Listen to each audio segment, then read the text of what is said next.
Hey guys, welcome back to a new video. We finally got an official release date for Season 5 of Arena Breakout Infinite. As posted this March 20th, ABI Socials announced that on April 2nd of this year, Season 5 titled Distortion goes live. And as they provided us with tidbits of what is to come this new season, the biggest ones are red ammo nerfs, proximity chat, and what? That's it? I'm being serious here. From what they marketed so far, those are the only good things in this preview. And yes, I do see that big ball sack staring at my face. I'm aware that an LTMPVE mode is also in the mix, but let's be honest here. For those of us who came for the hardcore extraction experience, this is not what we want. Is this actually what we want? Or a better question would be, what do you think we deserve? Let's talk about it. The NDA is no longer binding my ass to talk about the closed beta test for Season 5, and if I may share a thought with the developers, let's stop this NDA bullshit. Let everybody who signed up for these CBTs actually get in to participate, so you get a wider player pool for the playtests. The CBT was literally a ghost town and nobody found interest in participating at all. Us creators could not even show it off. So it's basically useless if you ask me. So the next CBT better be an OBT instead. Going back, that Season 5 early preview was terrible. There were shining moments that became glitters once the novelty wore off fast. Honestly, the Stalker themed environment kind of works. It fits what the game looks like, or what could have been if they decided to copy Stalker instead of Tarkov. My only gripe with these so-called anomalies is I never found myself in danger with any of them. In Stalker or similar games, anomalies were an immediate threat to your life. Once false move, you're dead.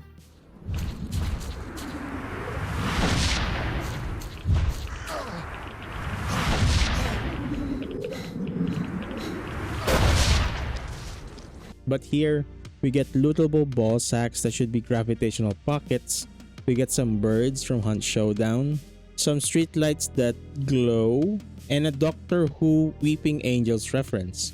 I'm pretty sure there are also spore-like mummified NPCs that harm you more than normal, but sadly I never got to try any more of what the game mode had to offer.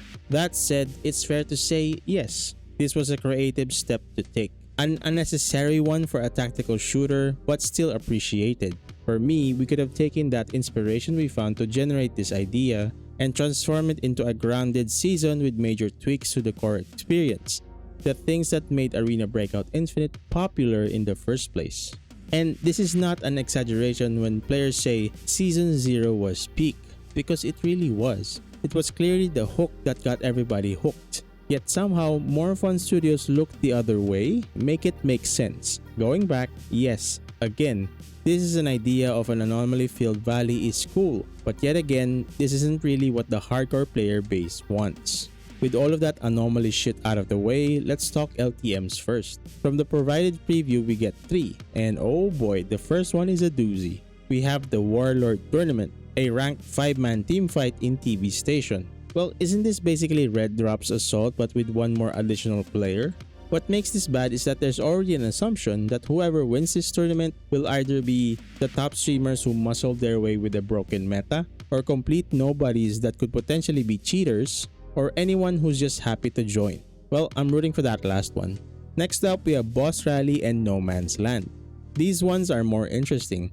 With Boss Rally, it basically makes your raids almost have a spawned boss, or multiple bosses at once. I always found encountering bosses interesting, as you can see how challenging they could be, and how much better it could be if their AI was improved to actually pose a threat.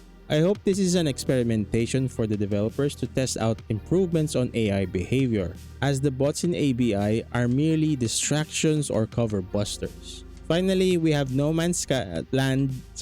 This is one of the team-based PvE modes that has a huge portion of the casual community excited for. While PvP mains might find it unnecessary, looking at the request shows that this is a long-time request for the non-PvP mains, or those who are just tired of the current overgeared PvP meta. It says here that loadouts are fixed like a free kit system, which is fine, but entry is being gated by tickets, which is not fine. Why give us a PvE mode with limited entry? Well, because it's what the majority of the community wants. These devs are aware that the PvP experience has been awful for the past 2 seasons, and that's their fault mostly. And knowing that PvE is a hot request, they know that if they didn't gatekeep this LTM, PvP raids would have matchmaking issues because everybody else would be hopping on PvE instead. You can clearly tell that they don't want to sell this game mode too much based on the bland description, the limited resources provided, and that gated ticket entry. They are clearly doing this to avoid community shifting ABI into a PvE-focused permanent game mode. With the LTMs out of the way, let's talk weapons with an S. We finally get the FAMAS, my most requested gun since seeing it for the first time playing Metal Gear Solid on the PS1. That looks so cool and badass, but holy shit, that mag size is abysmal. I don't see anyone using this in most of their raids, but it's still worth a try. I do suggest you use 995s. Next up we have the... T192? Wait, isn't this the T191? What the fuck? I don't see a difference at all. Wait, that's it? 2 weapons? Okay, maybe just 1 weapon. Wow, the bar has been really set low. Actually, we have a new smoke grenade. Man, shut the fuck up and work on more skins. Moving along, probably the main highlight of the season is the balance changes. First, we finally get a nerf to red ammo. Damage is reduced for the 737, SNB, and the 7BT1. Red ammo users, do let me know in the comments section if this is good or not. But I'm more excited for the increased non-penetration damage against all forms of armor. Given that the community meta is currently tier 5 armor and ammo as the bare minimum to survive, it makes everyone you run into a bullet sponge. With this update, that may change the gunfight outcomes as the damage you deliver with lower tier bullets will be more impactful. This will require more gameplay testing to see how it plays out. Next up is another nerf to armor, specifically to helmets and face shields, which are getting a lower chance to ricochet bullets. A small change but a good one in my opinion. We also get some nerfs to the Mosin, SVTU, and M110 in terms of firepower. This is clearly a directed nerf towards the red rats in Forbidden Zone. And another nerf also hits the M24, arguably the second best sniper rifle in the game, with its reduced ergo leading to more selective aim timings. And one of the big ones, and I don't know if I had a part in this or maybe the community as a whole, but say goodbye to the first aid kit this coming season. Wow, right? It took us this long before we could get into any good updates for this season. And these updates aren't even that many or as impactful as we wanted. And I'm not gonna talk about the rest of it here as they don't really deserve much interest. Well, maybe prox chat so I could resume my Asian banter with these Chinese players. I still remember you, Haizan.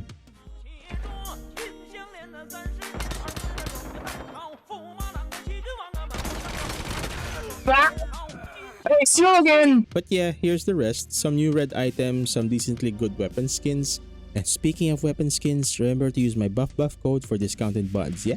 Anyway, that's the Season 5 preview and my thoughts on the upcoming season. It's pretty lackluster for me, but that's just my opinion and I'd rather hear yours. What do you think about this coming Season 5? Do you think it'll be good or bad? Is this the most underwhelming season for you? Or am I expecting too much from these skin developers? Let me know in the comments section below. Big thank you to all of the active supporters of the channel. You can also share your support by liking and commenting on this video. Suscríbete. Thank you so much and I hope to see you all in the next video.